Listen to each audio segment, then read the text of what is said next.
Hi, everyone. Today we're going to be talking a little bit about drawing the human head and the use of facial angles to help with portraiture. So, facial angles, the concept of facial angles pretty much goes back more or less, and as far as recorded history, to Albrecht Dürer, one of the key artists from the Renaissance period. He did numerous studies of facial angles and also studies of the human figure and its full form and the angles and variations of that. But he spent a good deal of time with, and specifically with the head in different ages and different idealized types. This practice kind of was around through word of mouth, but was a Dutch artist named Petrus Camper that lived in the 1700s that really further expanded this. He was a medical doctor. He was one of the foremost comparative anatomists of his time, and he was also a tremendous artist. Unfortunately, so much of his work and his studies, due to the outcomes of World War I and World War II in particular, and the use of his work for racist ideas really hurt his reputation. And so a lot of people are not familiar with his work today, which is really disappointing because his work was taken completely out of context and had nothing to do with the use that it was later developed, and all his drawings were used to describe something that was never his intent. And unfortunately, it hurt the magnificent studies that he had done. And basically, he studied all different age groups, male and female, along with a variety of different ethnic groups. And also, he studied the facial angles of a number of different animals, including the primates and so forth. And that was where his stuff, his drawings, etchings, engravings were all used in a negative connotation to try to prove what Nazi Germany felt was a higher form of society and what were lower forms, which is kind of sad because the drawings are they're incredible. But his basic idea of facial angles was to look for, and what I did here is I quickly blocked in just so I should go over this real quickly. So I did an egg-shaped oval here. I added a second egg-shaped oval, and then I did an egg-shaped oval here, added a second egg-shaped oval here. And what I wanted to do was do a youthful figure and then an elderly person, just to talk about exactly how he went about this. And it should be very useful information in terms of drawing the human head and recognizing different character types based on facial angles. And he did it in a couple different ways, but they're very similar. So basically what we did here is we have the younger person. I broke the head down into 3 equal parts, going back to our idealized proportion. And then I added the features. So the nose is right here in the middle third. And I'll just put this in a little bit clearer so you can see it. So we have the nose in the middle third. Then we have the mouth comes out off the nasal spine, as you recall. And then we have the lower lip and the chin. And this back part of the egg-shaped oval forms our mandible. And then remember, we have the ear more or less goes into the middle third. I varied this just a little bit on these two to go about. There's 2 theories. One was that this horizontal line that comes across, it's known as the linea facialis, with the line that runs across the face. There's 2 theories that he used. One is that where your ear canal is and the base of the nose formed a horizontal line.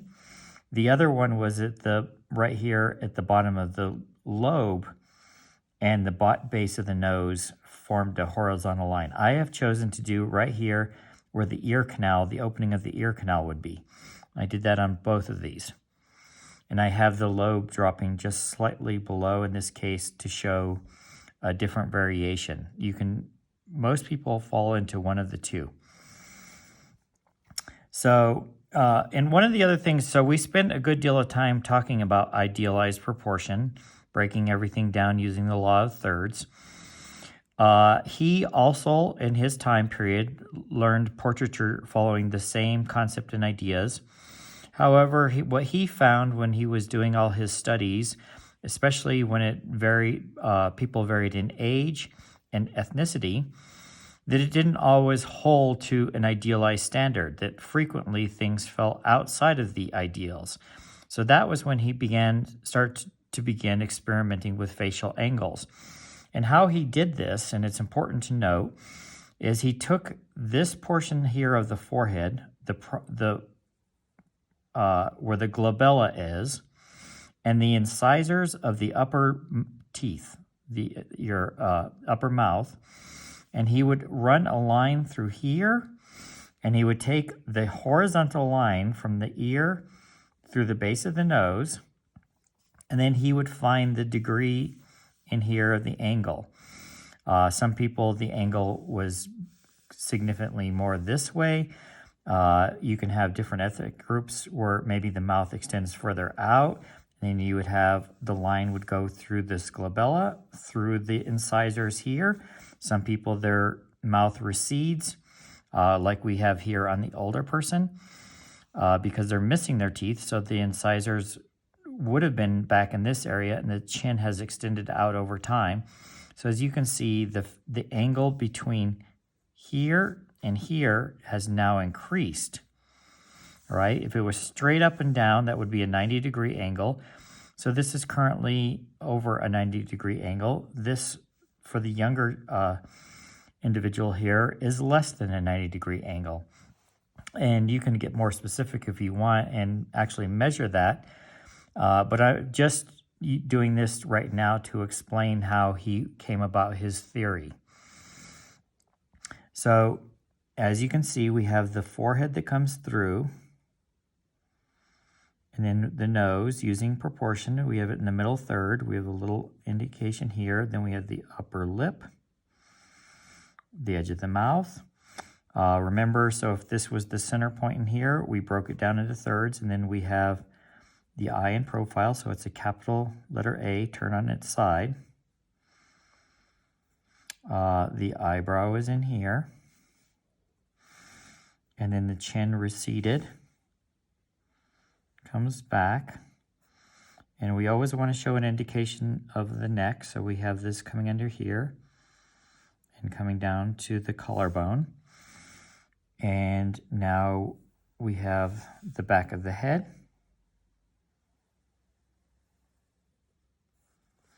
And we'll not use the hair so we can show the basic skeletal structure.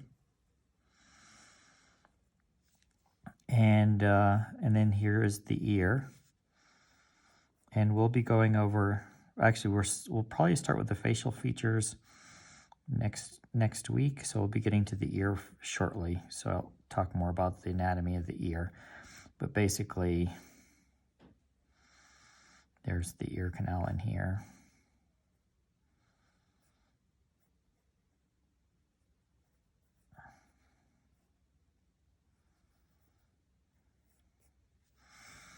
Okay, so that is the angle here of the younger person.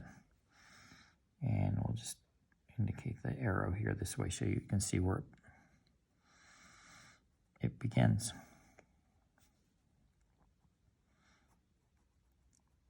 So the key point is right in here, and right in here. So what this and this forms the angle that you are looking for. Remember that this line goes through the glabella, which is the forwardmost eminence of the forehead, and it goes through the incisors.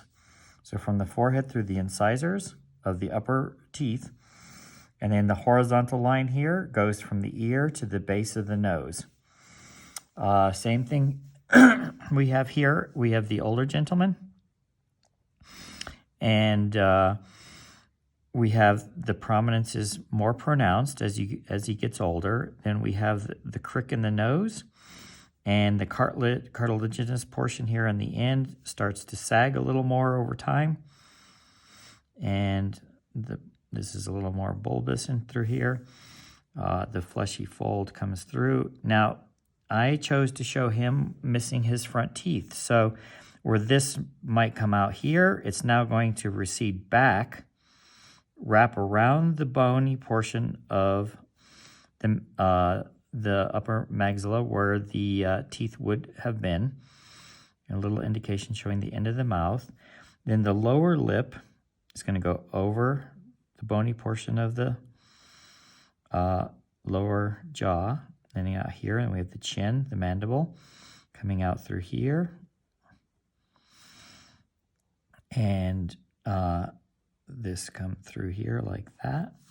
And we might have a little bit of a fleshy fold coming in through here as the skin starts to stretch and elongate. Then we have the eye, capital letter A, turn on its side. Remember, the eye itself is a ball in here, so you want to make sure that the eyelids can wrap over the eye. And then we have the bony process up here and here. And we have the zygomatic arch coming through here.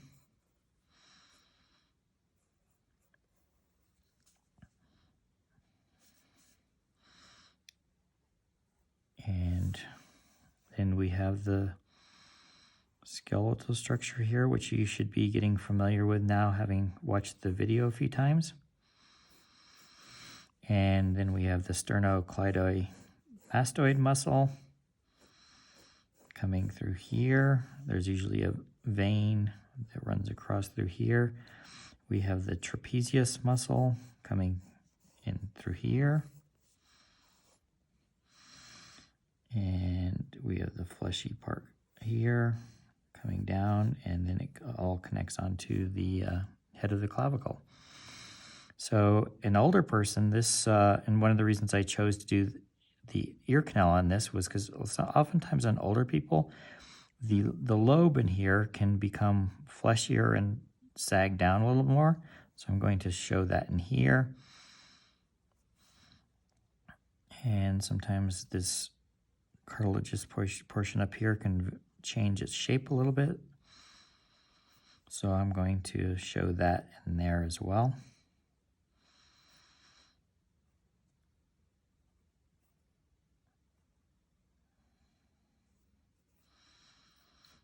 And so here, now getting back to the facial angle. So this bony prominence here, and the incisors are missing, but they would have been back in here.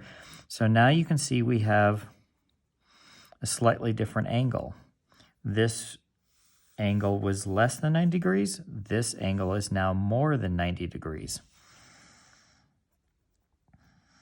And if you start drawing portraits and drawing other people, you should start to recognize those types of angles, and it should make it much easier for you to draw portraits, especially in profile. You can definitely start to see the variation and how that will change depending on the age and the ethnic groups and so forth.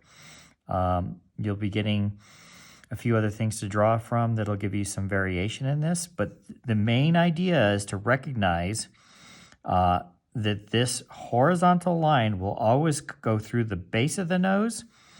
However, here, sometimes it'll fall underneath this portion of the ear may be higher up on the head, but it will, the key to this is starting through the frontal, the foremost area of the forehead, going through the incisors, then starting at the base of the nose and going back to the ear in a direct horizontal line.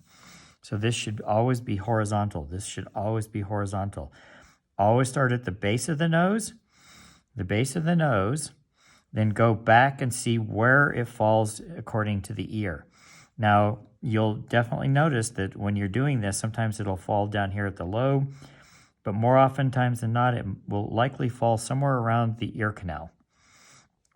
And that kind of explains the core theory of facial angles.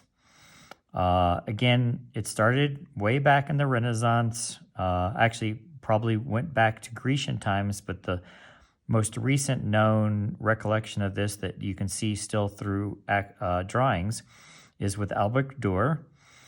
And Petrus Camper really went into a great deal of depth about it. And hopefully, as time goes by, his work will receive the recognition it so deserves. It's a fantastic way to study and understand portraiture, and the drawings and studies in which he did are just absolutely amazing. So if you have some free time, you might want to try to find some of those on your own, although they are difficult to find. So what I'll do right now is I will do a time lapse where I'm going to shade these so you can see how I took these ideas and then went ahead and then actually shaded the portraits. And I'll do it fairly quickly. So here we go now with the time lapse.